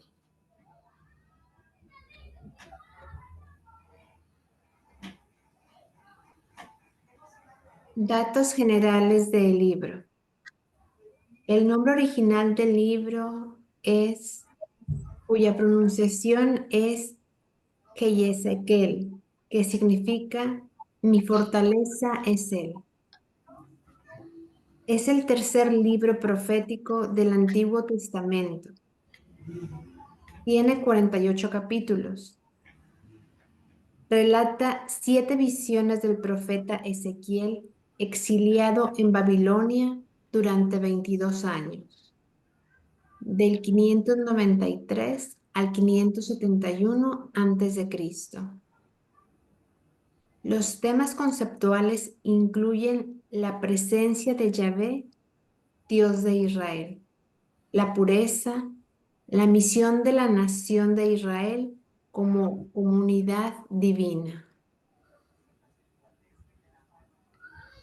Así es, exactamente. Entonces, ahí tenemos algunos datos importantes.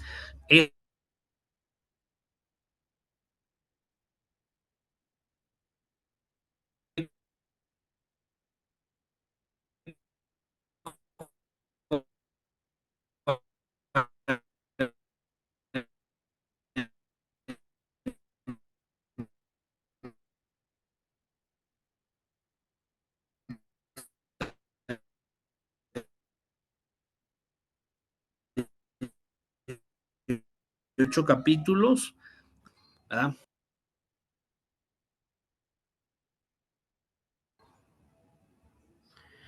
También dice ahí que fue exiliado en Babilonia, dice durante 22 años. Entonces, bueno, ahí está la cuestión. Vamos a avanzar, si quieren, un poquito más hacia adelante. Vamos a ver la fecha de datación y lugar de composición. Nada más que creo que ya no se vuelve a ver, ya no se está viendo la pantalla. Dejen volver a compartir. Ahí está. Bien, entonces el que sigue, si puede por favor leer fecha de datación y lugar de composición. Se supone que sigue Rodolfo. Fecha de datación y lugar de composición. Fecha de datación. Se escribió entre 592 y 570 antes de Jesucristo, durante el cautiverio del profeta Ezequiel en Babilonia. Lugar de composición. Se escribió en Tel Aviv, un lugar junto al río Quebar, durante el cautiverio de Ezequiel en Babilonia. Así es. Entonces, de hecho, ahí les puse el mapa precisamente de Tel Aviv. Ahí está más o menos como para que nos demos una idea de dónde se encuentra. Dice que está junto al río Quebar. Y nuevamente, tanto en la fecha de datación como en el lugar de composición, se dice que fue escrito este libro del profeta Ezequiel durante el cautiverio de Ezequiel en Babilonia. Es decir, todos estos profetas de los que hemos estado hablando precisamente hablan desde en este caso, desde estos momentos difíciles que les toca pasar al pueblo de Judá, al pueblo de Israel. Y bueno, concretamente aquí nos dice que Ezequiel, a él le tocó estar en el cautiverio en Babilonia. O sea, él escribe desde allá, desde el cautiverio. Bien, ¿quién fue Ezequiel? Así brevemente podríamos resumir algunos datos del profeta Ezequiel. En primer lugar, dice que tuvo importantes revelaciones en forma de visiones simbólicas. Por eso vemos la imagen ahí.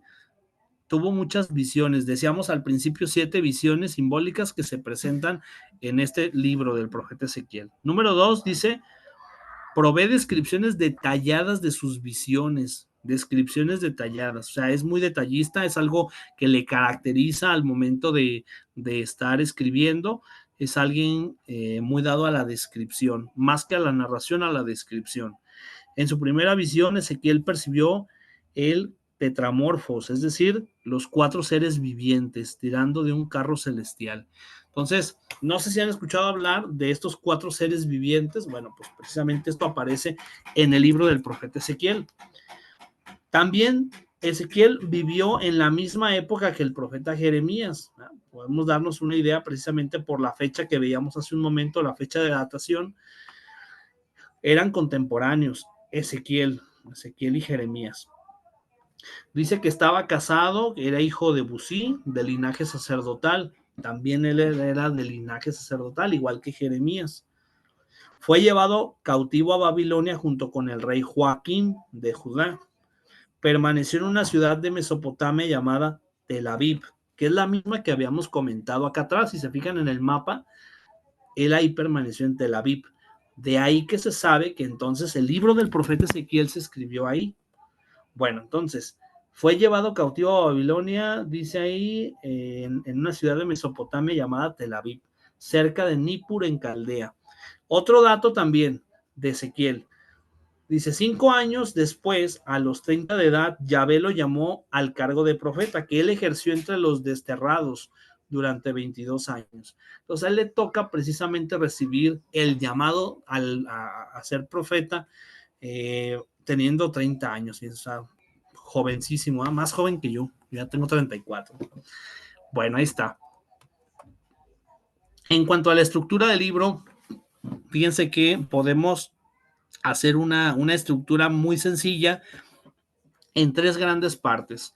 En primer lugar, los primeros 24 capítulos del libro del profeta Ezequiel nos hablan de profecías contra Judá y Jerusalén.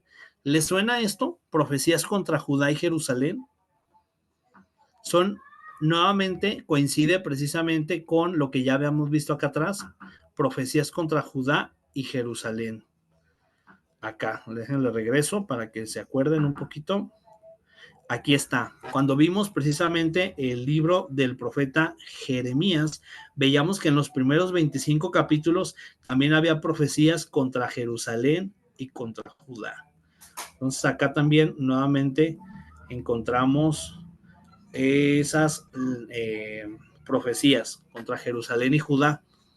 Es una coincidencia precisamente en razón de que eran contemporáneos Ezequiel y Jeremías.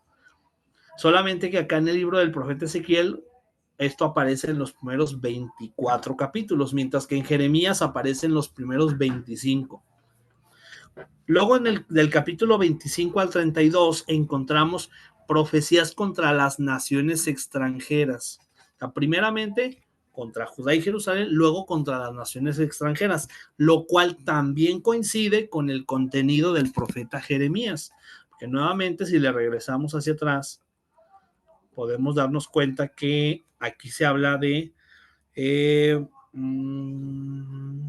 acá abajo, castigo divino a las naciones que rodean a Israel.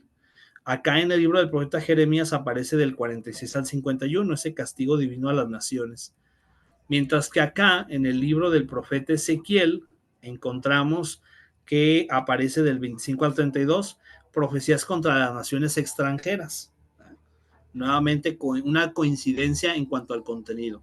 Y finalmente, del 32 al 48, del capítulo 32 al capítulo 48, en el libro del profeta Ezequiel encontramos profecías de esperanza y salvación. O sea, de esa manera concluye el libro del profeta Ezequiel mencionándonos nuevamente como la contraparte. Una vez que ya hubo profecías en contra, ahora viene la contraparte, que es dar esperanza y salvación, profecías de esperanza y salvación. Entonces, de manera muy general, podemos estructurar el contenido temático de Ezequiel de esta manera, ¿sí? Haciendo referencia a estos 3 grandes momentos. Primero las profecías contra Judá y Jerusalén, luego contra las naciones extranjeras y finalmente un mensaje de esperanza y salvación al pueblo. Luego también tenemos aquí lo que se llaman las visiones del libro de Ezequiel. Tenemos aquí precisamente las visiones que habíamos quedado que eran 7. Se me pasó poner la 7ª. Por lo pronto vamos viendo esas que tenemos ahí en pantalla. Le toca leer a Ariel. A ver, Ariel. Visiones del libro de Ezequiel. 1. La visión del trono, en la que Ezequiel ve a Dios entronizado en el templo entre las huestes celestiales. Capítulo 1 del 4 al 28. 2. La primera visión del templo, en el que Ezequiel ve a Dios abandonando el templo debido a las abominaciones practicadas ahí. Es decir, la adoración de ídolos en lugar del Eterno, el verdadero Dios de Judá. Ezequiel 8, del 1 al 10. Tercer visión, imágenes en Israel en la que Israel es visto como una esposa prostituta, entre otras cosas. Ezequiel 15 al 19. Capítulo 15 al capítulo 19. Visión 4, el valle de los huesos secos, en el que el profeta ve a los muertos de la casa de Israel resucitar. Ezequiel 37 del 1 al 14. Visión quinta, la destrucción de Gog y Magog, donde Ezequiel ve a los enemigos de Israel destruidos y el establecimiento de una nueva era de paz. Ezequiel 38-39. 6.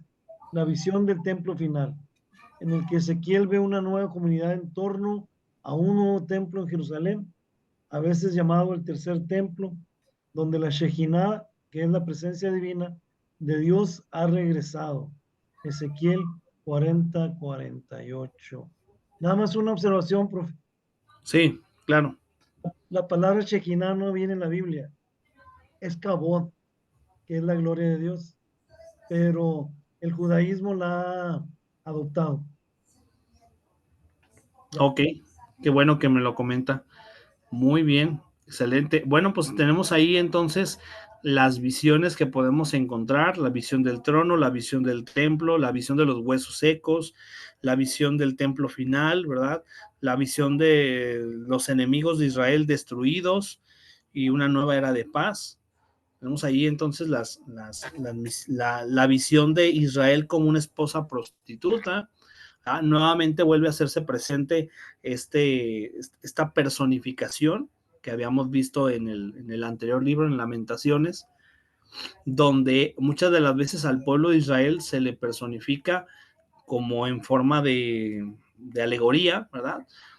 Pero bueno, ahí tenemos entonces algunas cuantas visiones. Bien, nos toca ver el libro del profeta Daniel. Sí, ciertamente vimos al profeta Ezequiel así como muy a la carrera también, porque pues quedamos que son 17 libros, imagínense, 17 libros que tenemos que ver. Apenas llevamos, ¿cuántos? Llevamos 3, 4. Isaías, Jeremías, Lamentaciones y Ezequiel. 4. Y de las 4 clases ya se nos fueron 2. Entonces, hemos visto todo muy a la carrera, ciertamente, pero pues bueno, yo apelo también a que con las tareas van a ustedes a profundizar un poco más en este conocimiento, y por lo menos de lo que se trata es de que en la clase al menos nos quedemos con una idea general y esto mismo nos anime a poder estudiar por nuestra propia cuenta, ¿verdad? Profundizar en el conocimiento. Realmente yo me acuerdo que estas materias yo las veía en un semestre. Por ejemplo, libros proféticos los vi en un semestre. Imagínense, un semestre, y era clase de lunes a viernes. O sea, bueno, no teníamos clase de todo, yo creo que teníamos como 3 clases a la semana más o menos, pero fue todo un semestre. Entonces realmente aquí verlo en 4 clases está muy a la carrera, ¿verdad? Ahí disculpen a los que les gusta profundizar, que no haya el tiempo suficiente, pero por lo menos creo que sí nos queda muy clara al menos una visión muy general de cada uno de estos libros, ¿verdad? Y antes de concluir con la sesión del día de hoy, sí quería comentarles acerca de la siguiente tarea, la tarea que precisamente a partir del día de mañana ya pueden comenzar a hacer o pueden presentarla, pues, al menos en plataforma. Es sobre ya habíamos comentado acerca del profeta Daniel, justamente a quien no alcanzamos a ver, pero bueno, no hay problema porque incluso viene ahí y dejen regresarle rápido a la indicación para que nos quede bien clarísimo a todos. Aquí Eran está. los capítulos agregados a Daniel, ¿no? Así es, exactamente.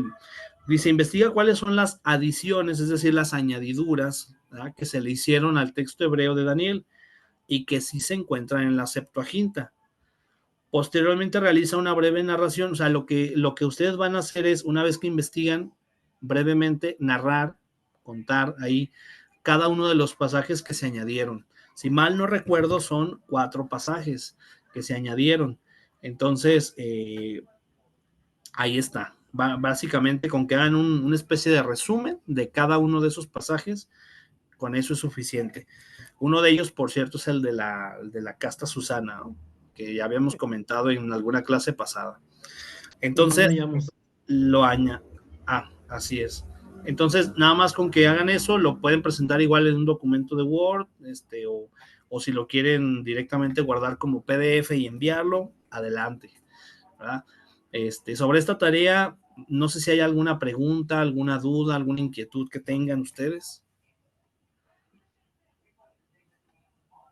No. Bueno, ok, entonces, de hecho, me parece que hasta va a ser más sencilla todavía que la anterior tarea. Sí, más cortita, pues me refiero en cuanto a tiempo, le van a dedicar menos tiempo. Y nuevamente, pues tiene un valor del 30%. Ojalá que sí, que sí la hagan, que no la vayan a dejar para después. Ahorita ya va a cerrar la hora en que tenían que entregar la tarea número 1. Si acaso hubiera por ahí alguna persona, no he revisado la plataforma porque pues no quise revisarla hasta que se cierre, ¿verdad? Por eso no sé si ya todos entregaron o no, pero si acaso hubiera uno que no, pues contácteme, ¿verdad? Por el WhatsApp para ver qué vamos a hacer, ¿verdad? Para que pues que no queden de plano en cero, porque estamos ahí hablando de un 30%, entonces nada, si no vale 30, por lo menos que valga, no sé, la mitad por lo menos, ¿no? Bueno, entonces vamos a dejarle ahí por el día de hoy. Son ya las 9:53 de la noche. Ya es muy noche y yo he tenido clases todo el día. Entonces, por hoy vamos a dejarle ahí. Les agradezco mucho por favor de su atención